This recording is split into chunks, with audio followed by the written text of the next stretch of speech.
Bonjour tout le monde et bienvenue dans une nouvelle émission du Corner Club. C'est la 11e aujourd'hui, on est ravis de vous revoir. On a fait une petite pause estivale cet été pour encore mieux préparer nos sujets.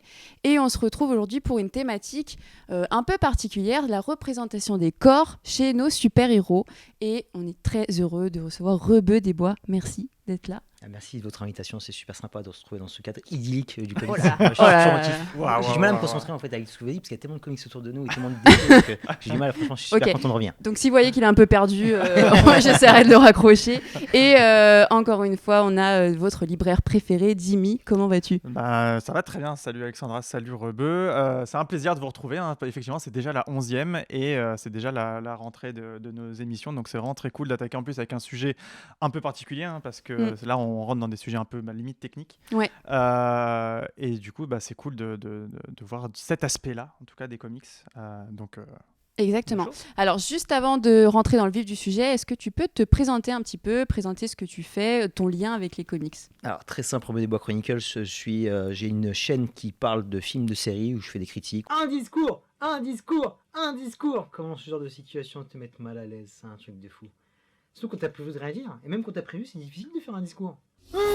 Monsieur, bonjour, j'espère que vous avez la pêche et que la vie vous traite bien. Aujourd'hui, nous allons parler d'un film qui m'intriguait parce que j'ai vu son affiche dans le métro depuis des mois. Le Discours. Une série qui n'est pas tirée d'un roman. Une série qui n'est pas tirée d'une sombre histoire d'héroïque fantasy sous fond d'inceste. Une série qui n'est pas une énième adaptation de comics sur lequel tu vas t'essuyer les panards. T'y crois pas toi aussi, hein? Mais ils l'ont fait les salauds. Messieurs dames le Nihao. Bah bon, on est en mode chinois, donc on dit bonjour en chinois. Préparez votre meilleur jeu de jambes, vos adducteurs hydratés et souples, vos meilleurs combos pieds-bouche et une mâchoire en acier trempé, car nous allons affronter Warrior.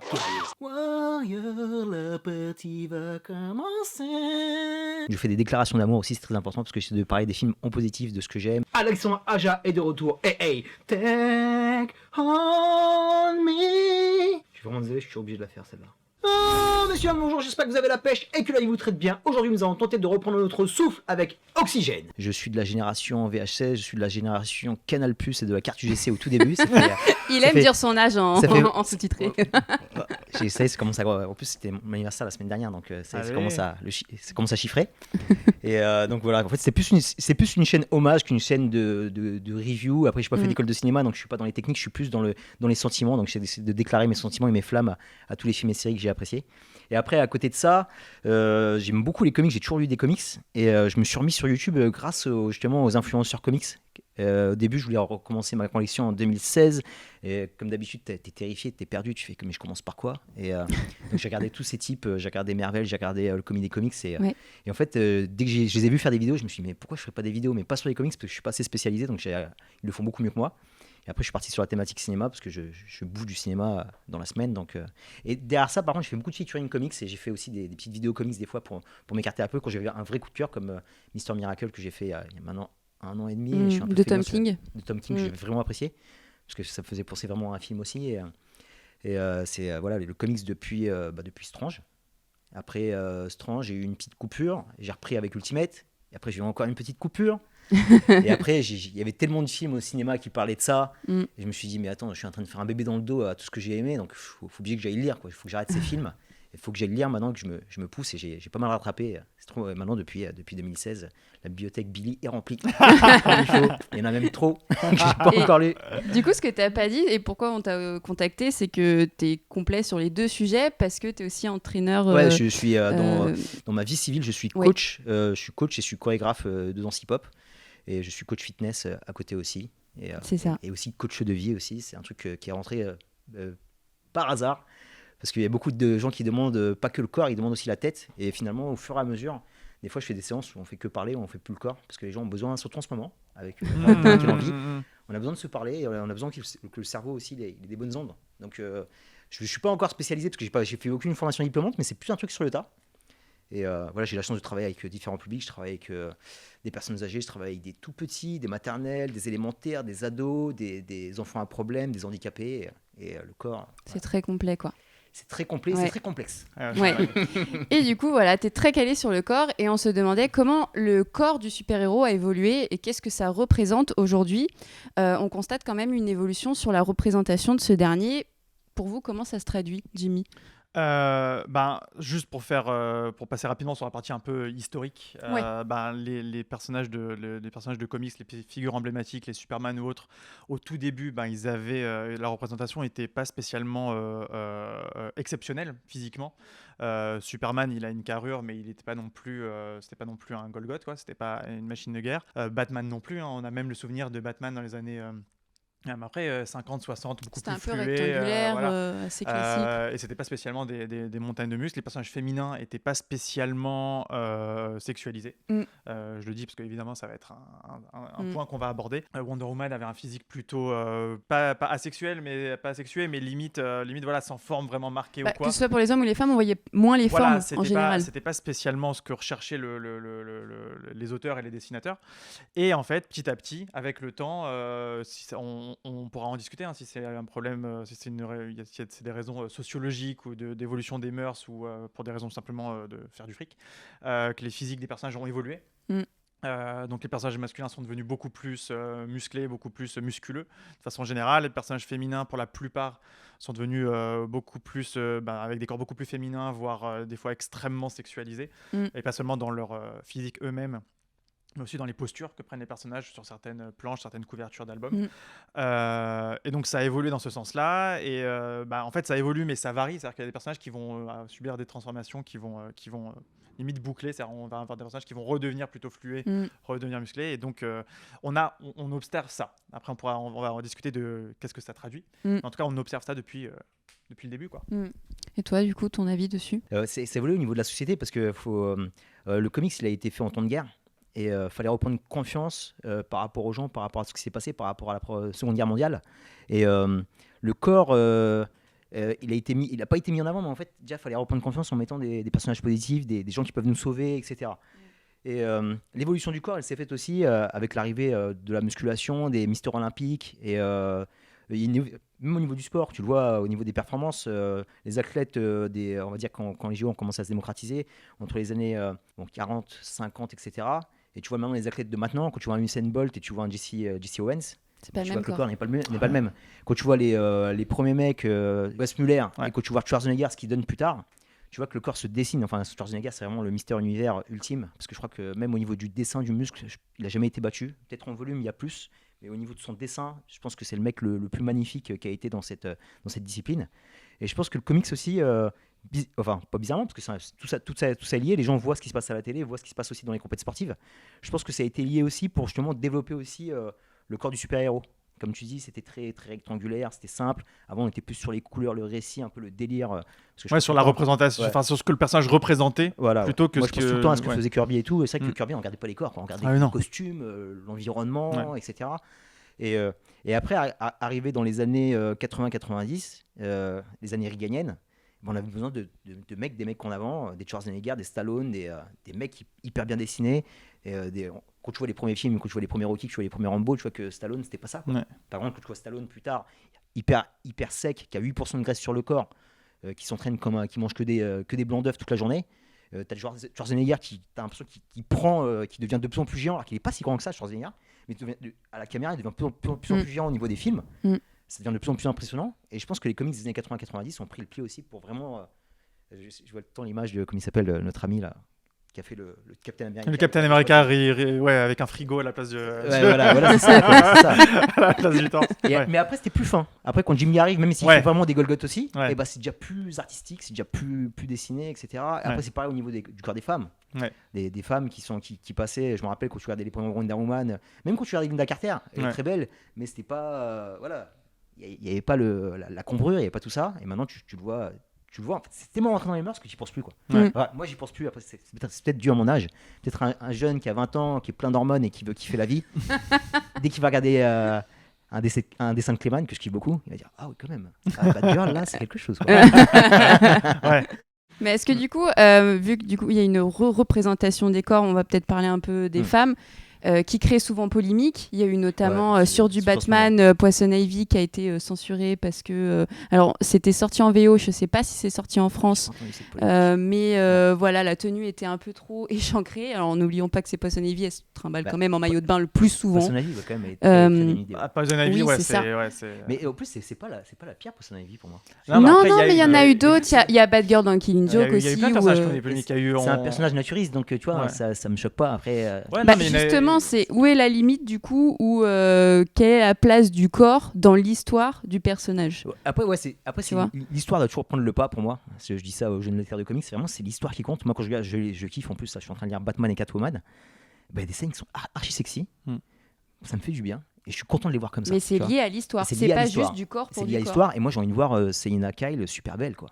Et je veux pas dire j'ai envie d'elle, quoi que ce soit, mais je comprends qu'il y a cette désirabilité entre les deux, qu'il faut que vraiment qu'ils montrent leur quotidien, qu'ils montrent leur scène où ils sont. Tu as compris qu'ils ont fait l'amour, qu'ils sont en train de chiller, qu'ils sont en train de discuter. Après, c'est vraiment du Tom King pur. Mais c'est important de les voir comme ça. C'est pour ça que j'ai kiffé vachement Mr. Miracle, parce que c'est très terre à terre. Quand je vois la relation que Mr. Miracle a avec Big Barda, que je kiffe. Et là aussi, Big Barda, là, on est plus sur Carrure d'homme quand même. C'est plus une Xena que. Mais qui est totalement femme, avec un mec qui est très flué. Parce que je parle un peu de ma vie, mais ça m'est beaucoup arrivé. Parce que je suis petit de taille. Donc ça m'est arrivé, je suis 1m65. Des fois, je suis sorti avec des filles. T'as l'impression que j'étais au babysitting, quoi. que la femme, elle me garde. Donc c'est toujours compliqué maintenant de ça. Et quand je vois Mr. Miracle, j'étais totalement. Mais ça sert l'histoire. J'ai l'impression d'avoir vécu ça, quoi. Ouais, mais du coup, ça sert complètement l'histoire parce que Mr. Miracle, c'est un génie de l'évasion. Donc c'est normal qu'il soit flué. Ça, c'est limite logique et cohérent. Et que Big Barda soit une machine de guerre, quoi. C'est aussi logique. Moi, j'aime bien tu retournes les cases parce que c'est quand même elle qui domine totalement parce qu'elle est archi puissante et en plus elle est très intelligente. Et non, même elle prend les initiatives, elle prend les forces de décision. C'est un personnage qui est assez méconnu chez nous, mais moi je kiffe ce personnage autant que Wonder Woman, qui est très importante dans les Furies et dans tout l'univers de Darkseid. Et j'aime bien aussi comment ça retourne les cases par rapport à Catwoman, parce que tu vois que Catwoman maîtrise archi mieux que Batman ce qui se passe dans Batman et Catwoman. Elle est beaucoup plus. C'est vraiment la femme qui connaît vraiment ses sentiments, alors que Batman il est paumé par rapport à ça, par rapport à l'intimité, par rapport à ce que c'est que s'engager avec une nana. Et ça, j'aime beaucoup ça. Moi, je pense que. Alors, je rejoins tout à fait Rebeu sur la question de. C'est l'histoire qui compte avant tout. Mais moi, il y a un point que j'aime bien ajouter, j'en parle souvent dans nos émissions, c'est l'intention. Et c'est l'intention qu'il y a derrière, c'est-à-dire que c'est un exemple qui m'est venu là, c'est par exemple dans Game of Thrones, donc c'est pas du comics, dans Game of Thrones on a souvent des personnages féminins qui sont montrés nus, je pense par exemple à Daenerys, Daenerys Targaryen qui est donc femme forte de la série, leader libératrice des esclaves, etc. Voilà, l'héritière du trône, héritière, etc. Héritière légitime, tout le CV. Et à chaque fois qu'on la voit nue, c'est par exemple, je me repense à cette scène où elle fout le feu à tout le conseil des cales, elle sort à poil, et c'est la beauté nue dominante en fait. C'est c'est une naissance aussi. Voilà, c'est une naissance, c'est vrai, et là ça sert le propos. Effectivement, on la voit nue des pieds à la tête, et ça sert le propos. C'est pas parce que le réal de cet épisode-là voulait absolument montrer une femme à poil pour avoir plus de public. Ça sert le propos. Par contre, effectivement, on peut se poser la question de quand on voit le film Suicide Squad et qu'on a le striptease inversé parce qu'elle s'habille donc Harley Quinn, avec la bande son et tout, on peut se dire est-ce que ça sert vraiment le propos, quoi, de la voir se faire s'habiller au milieu d'une prison. C'est ça, c'est au niveau de l'intention. Et en fait, quand on a dans certains comics, effectivement, quand même quand on lit tu parlais de Batman Catwoman, quand on lit le Batman de Marini, où il y a aussi une relation Batman et Catwoman, où on voit effectivement Catwoman en nuisette ou quoi, qui de toute évidence vient de sortir d'une nuit d'amour avec Batman. On la voit pas nue, mais on la voit dans sa force de femme, qui est là et qui assume complètement sa vie, etc. Et du coup, ça passe tout simplement. C'est un bon exemple, Marini, parce que encore une fois, c'est une intention aussi de scénariste, parce que Marini a un dessin particulier autour des hommes et des femmes, donc il est dans l'hyper masculinité, que ce soit chez les hommes et autant chez les femmes. C'est très rare qu'il fasse une femme avec des petits seins. Oui, mais ça reste jamais, c'est jamais gratuit. C'est dans son univers et c'est tout à fait respectable. Donc moi je pense que il faut ajouter la notion d'intention dans ce que voulait mettre le dessinateur. Complètement. Voilà. Et tu parlais du coup de Suicide Squad, on va enchaîner un peu avec Margot Robbie et un point sur, on voit beaucoup l'entraînement des super-héros. Donc là, il y a eu une vidéo il y a pas longtemps sur l'acteur de Thor. C'est vraiment des micro-vidéos. On voit les pompes, on voit les abdos. Margot Robbie en a beaucoup parlé aussi. C'est un nouvel aspect marketing du corps. Qu'est-ce que ça dit aujourd'hui Bien sûr, du héros après ça montre aussi tout l'engagement qu'ils ont par rapport à ces personnages. Si le mec débarque, là il y a une polémique par rapport à Iron Fist. Bizarrement, j'ai bien aimé la série. Bon, après, c'est pas le problème. Je suis le seul. Oui. C'est pas grave. c'est pas grave. Donc, ce qui s'est passé, c'est que lui, il avait un gros problème par rapport à ça. Ouais. Il voulait vraiment faire un personnage parce que tu sens que c'est l'acteur anglais qui débarque et qui est très shakespearien et qui veut faire du texte, qui veut pas faire beaucoup de fights. Et il a pas compris ce que c'est que le délire américain. Et derrière, ça se voit à l'écran. Parce que tu vois que la Daughter of Dragon, comme elle s'appelle, j'ai oublié son nom, qui joue sa partenaire. Oui. Et qui est 10 fois plus à l'aise que lui, parce qu'elle s'est donnée à l'entraînement. Oui. Parce que maintenant, ils peuvent plus que jouer, ils peuvent plus faire que la dramaturgie, il faut qu'ils engagent le corps. Et ils peuvent pas être tout le temps doublés. À un moment, il faut qu'il y ait quelques petites images où on voit que c'est Margot Robbie qui lui met un coup, on voit que c'est elle, on voit que c'est son visage, etc. Et tu sens que Margot Robbie, par rapport à Suicide Squad, elle est de plus en plus à l'aise. Quand tu vois les Suicide Squad, quand tu vois Bird of Prey, quand tu vois le dernier, tu vois qu'elle a beaucoup plus d'aisance et ils évoluent avec leur personnage aussi. Et quand tu restes longtemps sur un personnage comme Chris Hemsworth, qui avait déjà quand même un sacré gabarit, et là, j'ai vu les dernières images de Thor, c'est de la folie, quoi. Ouais, et même mais j'ai vu son entraînement personnel, parce que moi qui suis un peu les coachings, j'aime bien prendre les nouvelles méthodes. Je suis tombé sur une de ses vidéos par hasard. Et le mec, il fait carrément de l'animal flow, il fait pas que de la fente. Il faut que son corps se déplace correctement. Faut pas qu'il prenne son marteau et tu vois qu'il galère. Moi, je me rappelle les premiers films les post-Conan, parce que il y avait Schwarzenegger qui était pas un bon acteur, mais qui était quand même un bon athlète, quand il tenait son glaive, on voyait que c'était crédible. On était dans la bataille. Mais après, quand tu voyais Barbarians derrière, quand tu voyais les deux frères qui faisaient aussi de la musculation avec Schwarzenegger dans la même salle au Golden Gym, qui étaient archi pas à l'aise, qui savaient pas courir. Oui, ça faisait deux buffs stéroïdés qui. Non, mais c'est vrai, ça faisait archi nanar. Ouais, je suis même d'accord. quand tu vois le destructeur, quand tu vois André le Géant qui est catcheur et tu vois l'autre qui est très très grande taille, mais tu vois très bien que c'est pas des athlètes aussi.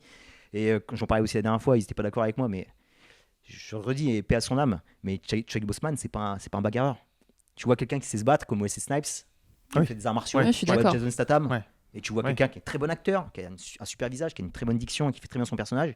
Mais par contre, quand c'est en un contre un torse nu, c'est lui qui se bat, bah non, tu sais pas te battre, mon pote. Mais c'est pas grave, hein, tu vois, il peut pas tout faire. Mais après, c'est important de rentrer dans son personnage. Quand je vois Henry Cavill qui démarre de Tudor, comme ça.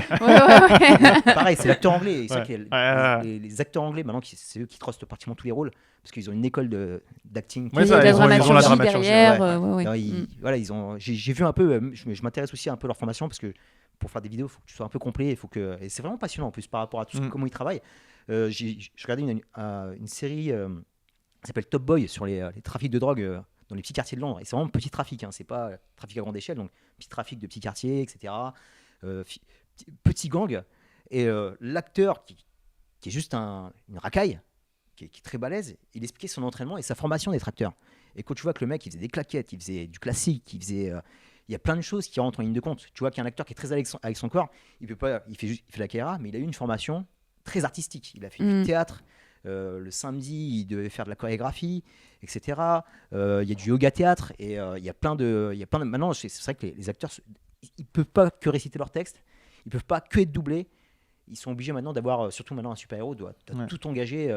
C'est du 24-24. Je reviens sur Henry Cavill, mais regardez le practice de Man of Steel.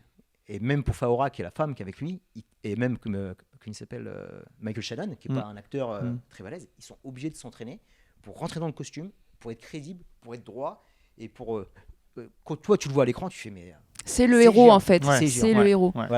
En fait, déjà, c'est très important pour les studios de montrer au public que les comédiens effectivement s'investissent dans leur personnage, surtout quand ça va être sur une longue période.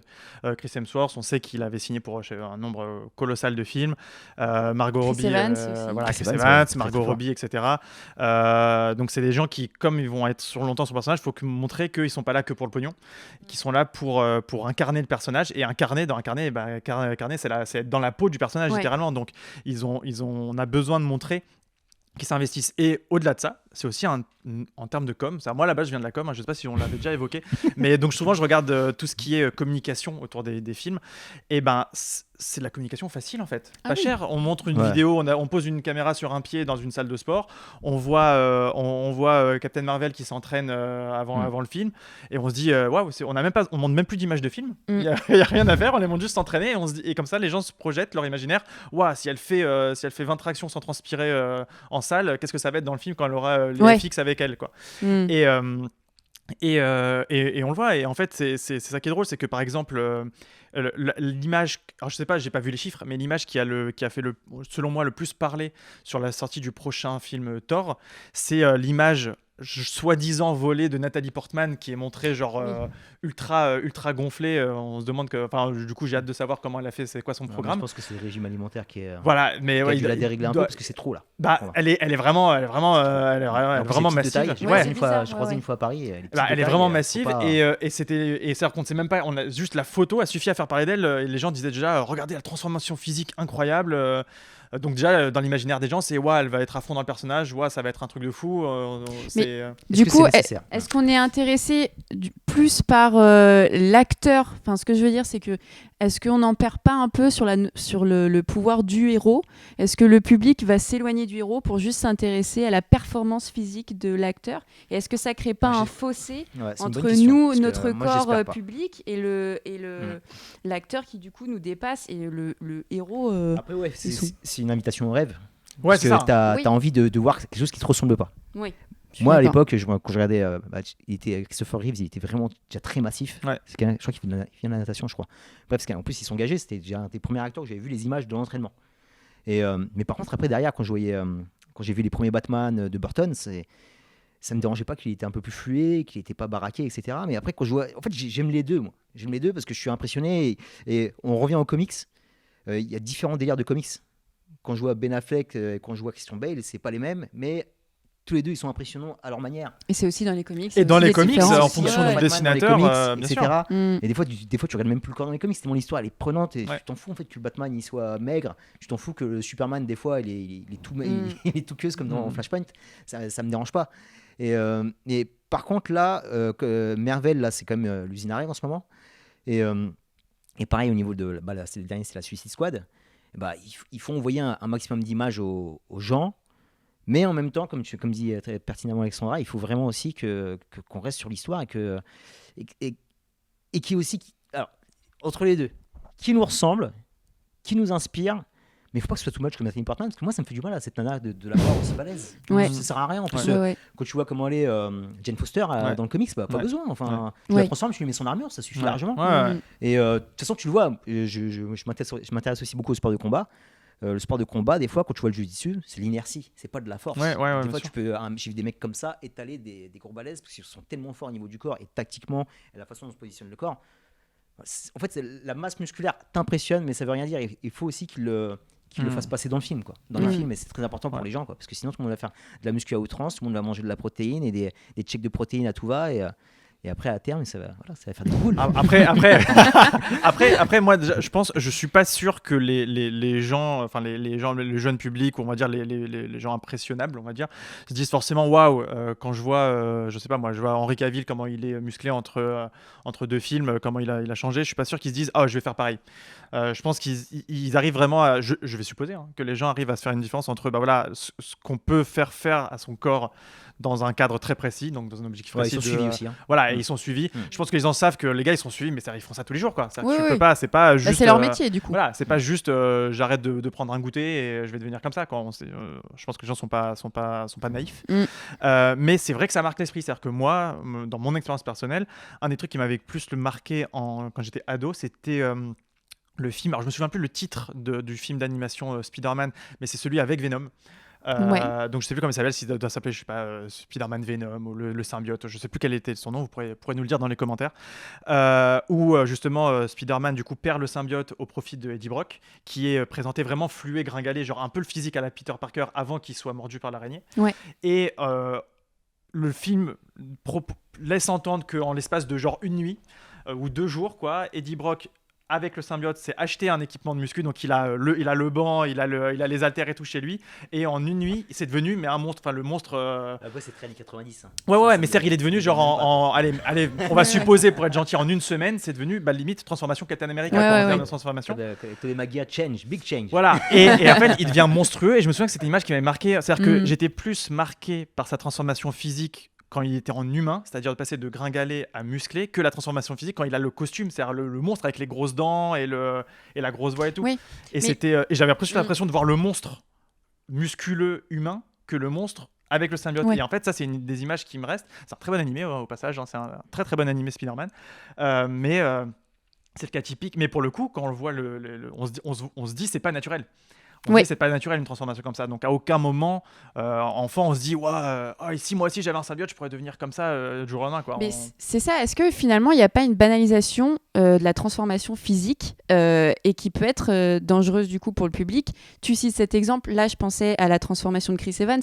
Donc je sais que du coup c'est Chris Evans ou plutôt Captain America. On passe donc le personnage est un petit gringalet qui veut rentrer dans l'armée et il a juste une voilà, sorte c'est du dopage quoi. Oui, non mais ça c'est oui, mais du coup c'est de la transformation c'est triché là. Ce film, c'est de lettre d'amour à l'EPO quoi. Alors le dopage, est-ce que tu as suivi les JO? Parce que le dopage est d'actualité. Ce n'est pas que dans les films. Dans l'émission que tout le monde connaît, dans l'émission de la chaîne Cinématine, ce que je pense que la plupart des gens connaissent, où ils mettent en avant les petites incohérences, les faux raccords dans les films et tout, une chaîne c'est en anglais sous-titré.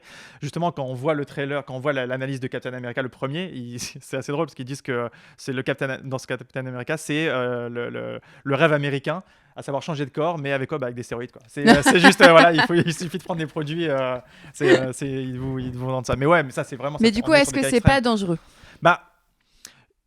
Encore une fois, je suis pas sûr qu'il y a des gens qui, après avoir lu des BD Captain America ou vu les films, de se dire et si j'allais trouver sur le dark web un sérum magique. Alors justement, les comics non, mais les films peut-être. Je sais pas. Avec cet aspect marketing des acteurs. Je suis pas sûr qu'après que les gens aient vu des films Hulk, ils se sont dit bon, je vais me mettre devant mon micro-ondes et je vais attendre de voir si je vais pas. Non mais là t'abuses. Hein. Non mais parce qu'en vrai, excellent. Non mais en vrai, en termes de transformation physique, Hulk c'est un peu aussi c'est l'archétype. Oui. Quoi. C'est je m'énerve et je m'énerve tellement que je me dépasse physiquement. Ouais. Et en vrai, quand moi, qui a fait aussi un peu de ça dans ma vie il y a longtemps maintenant, je voyais des gens, il fallait qu'ils poussent des cris de bête. Alors je pense qu'ils en rajoutaient un petit peu, mais il fallait qu'ils poussent des cris de bête pour soulever. Je pense qu'ils poussent soulever parce que je gueule beaucoup quand je suis. Ah ouais. En fait, t'as besoin de. En fait, oui. Tu dépasses un peu, t'es à ton maximum. Ouais, mais quand tu débarques, ça fait genre un mois que tu viens à la salle et t'es impressionné, tu vois, tu dis. Quand tu connais pas les mœurs, c'est. Et tu dis mais c'est-à-dire qu'il faut que je gueule comme ça. Ça a été. Ouais, non, ça a été.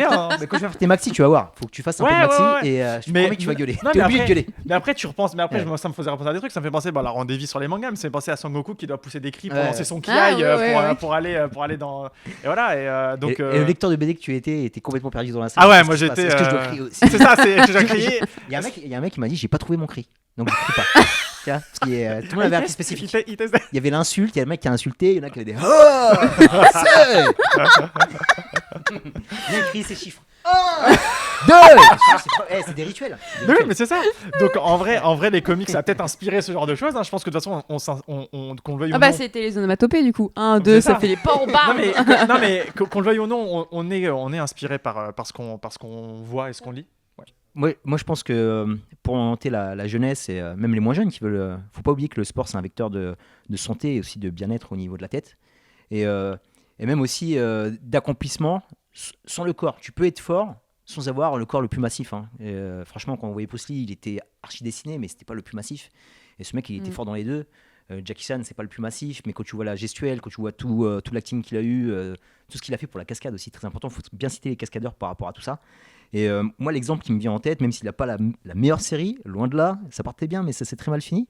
Quand je vois Stéphane Hamel par rapport à Arrow, le mec s'est engagé totalement pour se transformer en Green Arrow.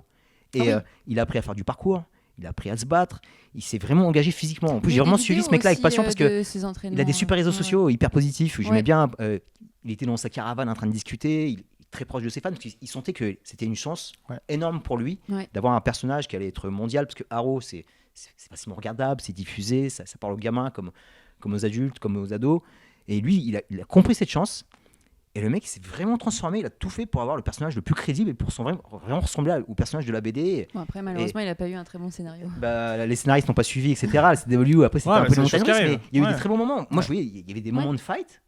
Là, je suis désolé, moi, quand je vois Hawkeye dans Endgame, il ne fait pas le copier à côté de ce qui se bien passait sûr. dans cette série. Ouais, ouais. Parce que c'était une série, on va dire, street level, parce que ça se tapait vraiment. Il y avait une petite ambition de mise en scène de temps en temps qui était sympa. Des fois, il mettait un peu de caméra à l'épaule. Des fois, il faisait tournoyer façon cinéma dans le con. Ils essayaient, même si c'était pas parfait. Mais en tout cas, lui, son engagement personnel par rapport à ce personnage, de rentrer dans le costume, d'être crédible et d'essayer d'avoir le visage marqué, etc., d'être un peu négatif, de faire le Batman Begins du pauvre, il a essayé. Ouais.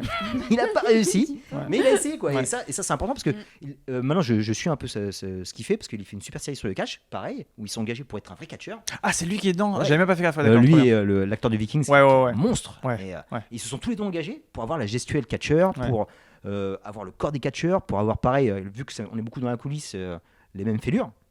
Et moi, je suis vraiment impressionné par ce type parce qu'il te donne quand même le message de dire tu peux te transformer sans être la plus grosse des masses, mais par contre, quand tu mets une pêche, quand tu te déplaces sur un Très ring, présent, quoi. quand tu as un arc à la main, tu sens que c'est vrai et tu sens que le mec est passionné aussi. Ouais. Voilà, quand il met son costume, il est content.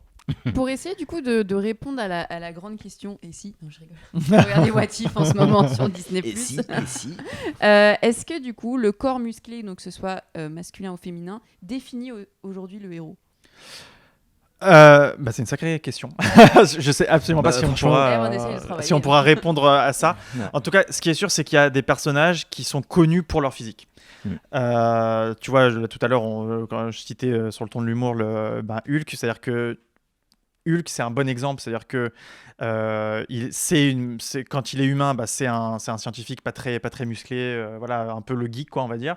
Et quand il devient Hulk, ça devient un monstre, un colosse, c'est son surnom, le colosse de Jade, dans les vieux comics, pour ceux qui s'en souviennent.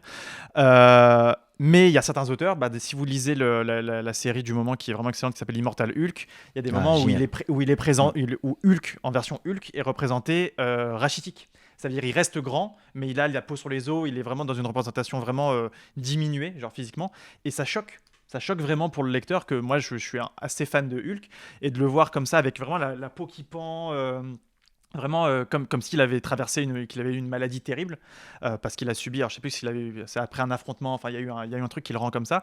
On se dit waouh, incroyable, quoi, c'est vrai. Et après on se rend compte que oui, je m'étais habitué à ce que le personnage soit musclé, que ce soit son quotidien, c'est sa normalité. Donc mon héros c'était ça. Et de le voir diminuer comme ça fait un choc. Ouais. Et du coup d'avoir ça pour d'autres personnages, typiquement de voir des personnages féminins qui à la base avaient plutôt des physiques de jeunes filles, on va dire prépubères, et de les voir du jour au lendemain représentées extrêmement sexualisées, extrêmement féminines, voire à l'outrance. Des fois je me dis pareil, je me dis c'est vrai que je l'avais pas envisagé comme ça. Pour moi c'était juste la petite super héroïne. Je pense à Kitty Pryde dans les X-Men, normalement qui est plutôt maigrichonne, machin, justement, parce qu'en plus elle traverse les matières, donc elle se glisse un peu partout. Et dans certaines représentations, elle est déjà beaucoup plus affirmée. Alors, le personnage vieillit, donc c'est normal. Ouais. Mais des fois, on se dit, c'est vrai que j'avais pas vu ça sous cet angle, quoi.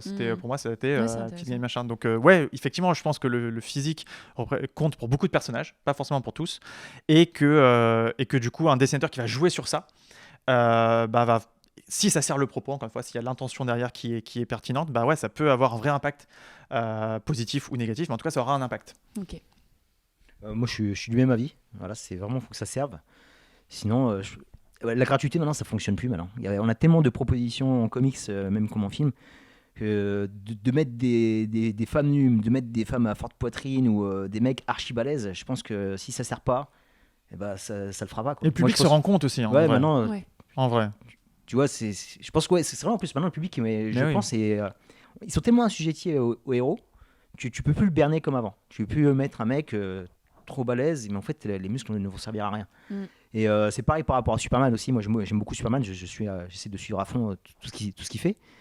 Et j'aime bien en fait la façon dont il est dessiné, toujours par rapport à Lois. Comment tu construis ton Superman. Et moi c'est vraiment le côté papa que j'aime maintenant, parce que il a évolué en tant que papa, parce qu'il est papa de John, et John aussi maintenant. Et pareil, John qui est tout petit, mais qui a ses pouvoirs. Et c'est archi crédible. Et c'est jamais gratuit. Et même par rapport à Batman aussi, comment les derniers Batman aussi sont dessinés. Il est très balèze, parce que c'est quand même un sacré athlète. C'est un mec qui connaît les sports de combat. C'est un mec qui s'est entraîné depuis gamin. Qui fait attention à ce qu'il mange, qui a une hygiène de vie. Tu vois pas trop en train de Merci kiffer la vie. Alfred, hein. Mais en vrai c'est important. Il le rappelle souvent qu'il a une hygiène de c'est vie. vrai parce qu'on l'oublie quoi. Il est tout le temps dans ses missions, donc en fait on oublie toutes les coulisses de comment il en est arrivé là. Et ça c'est très important. Et c'est vrai que maintenant, moi je trouve que ça va en progressant. Et après moi je choisis très bien mes comics, donc je vois l'auteur, je suis Tom King, Donny Cates, allez on y va. Et ils m'emmènent tellement dans leur histoire que j'y réfléchis même pas. Et quand j'ai lu Heroes in Crisis de Tom King, moi je kiffe tellement Clayman, je kiffe ses dessins. En fait, c'est les deux ensemble. Ils m'emportent à chaque fois. Je suis tant emporté, je peux le dire, mais je suis dans ma bulle. Et il n'y a plus de taf, il n'y a plus d'aller faire les courses. Je suis dedans, il faut absolument que je finisse. Et j'ai mis une petite. Je suis parti sur un groupe Facebook pour dire que j'avais lu, que j'avais vraiment apprécié. Il y a un mec qui m'a sauté dessus, quoi. Il fait non, Tom King, il sait pas écrire. Il fait que du teasing et finalement il va jamais au fond des choses. Et Clayman, il hyper sexualise les nanas. Et moi en fait j'y ai pas pensé. Après c'est vrai que en regardant, j'ai vu qu'il y avait des combrures, etc. Mais parce qu'on te l'a dit et que ça t'a un plus et j'ai regardé, mais après moi, ça me choque pas parce qu'en fait c'est tellement dans ce style-là, c'est tellement dans son style. Après moi je respecte aussi les styles aussi. À un moment on n'est pas là chaque fois pointer du doigt. Ouais, lui il dessine comme ça et lui c'est pas bien. Et après j'aime pas les raccourcis aussi parce qu'il y a des mecs, leur façon dont ils dessinent, la façon dont ils envoient des messages par rapport à leur dessin, et tu fais des raccourcis politiques. Et moi ça me fatigue. En ce moment on parle que de ça. Voilà, si Jimmy il fait un gros dessin avec Superman qui éclate toute une planète. Il est de droite, non quoi. Enfin, faut arrêter. C'est juste qu'il s'est fait plaisir, il a voulu faire sa planche comme ça. Ça nous a écarquillé les yeux, on était contents. Et je pense que Clayman, j'ai pas entendu une sale histoire sur lui. Donc je pense pas qu'il harcèle les filles. Enfin voilà. Et moi, il y a des mecs qui étaient un peu plus subtils que j'apprécie beaucoup, comme Monsieur Warren Ellis et tout que je kiffe. Mais... J'ai entendu des sales trucs sur lui. En fait, on sait jamais. Tu vois même Brian Kevogan, le dernier homme. Y quand même avec tout ce que ça parle sur les femmes, c'est hyper bien écrit. Que je suis en train de relire d'ailleurs en plus en ce moment. Un des plus beaux récits que j'ai vu sur les, des plus beaux récits que j'ai vu sur les nanas, parce que c'est pas que, enfin c'est sur tout le monde en fait. C'est pas que sur les, c'est pas misandre, hein, c'est vraiment sur nous, sur l'humanité quoi, hommes et femmes. Et t'apprends en coulisses qu'il se passe des choses.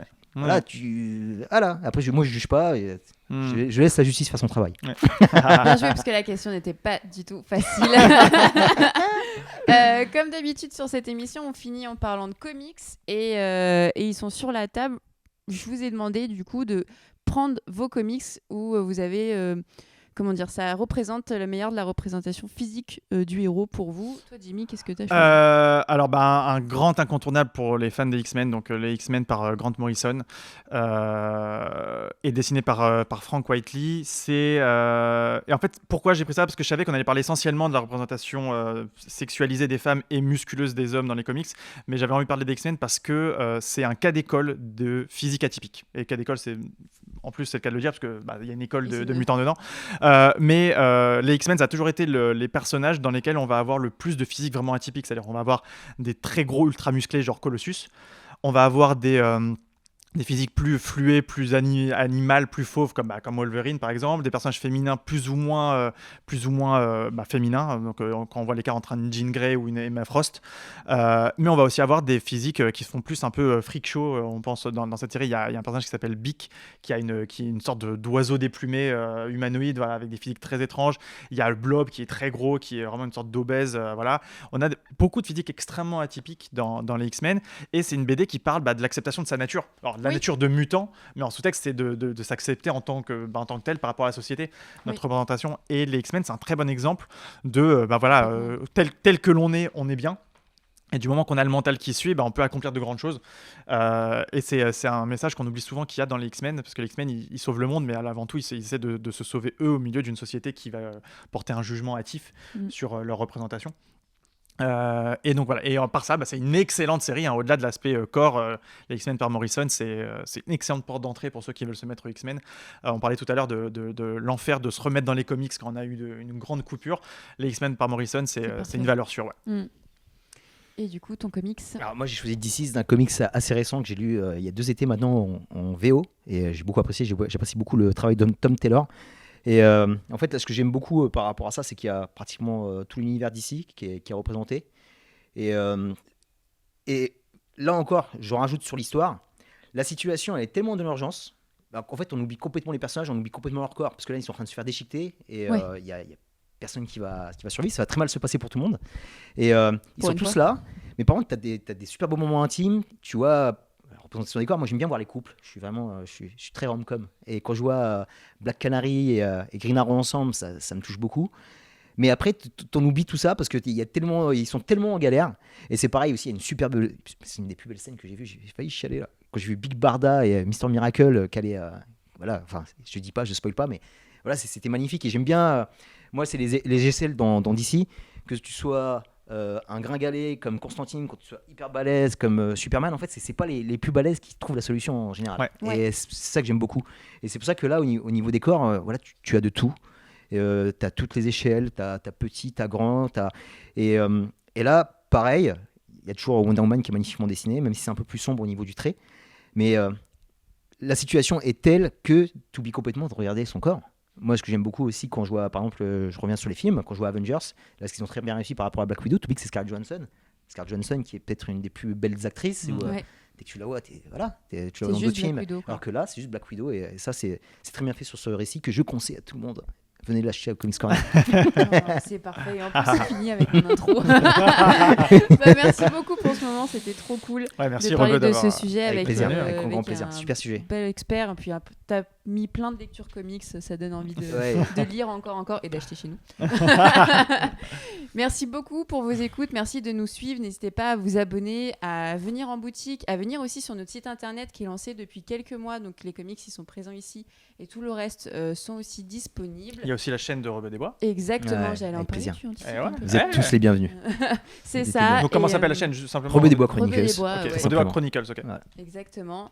On se verra sûrement pour de prochaines vidéos. ça, Yes, c'est même pour les sûr. prochains événements. Je sais pas si vous Carrément, il y a Ouais, des choses ouais, qui ouais. arrivent, On on va en reprendre, en parlera bientôt. Ouais. en live, là, on va se revoir. Et C'est ouais. ça. On se revoit du coup en vidéo, en boutique et sur des événements.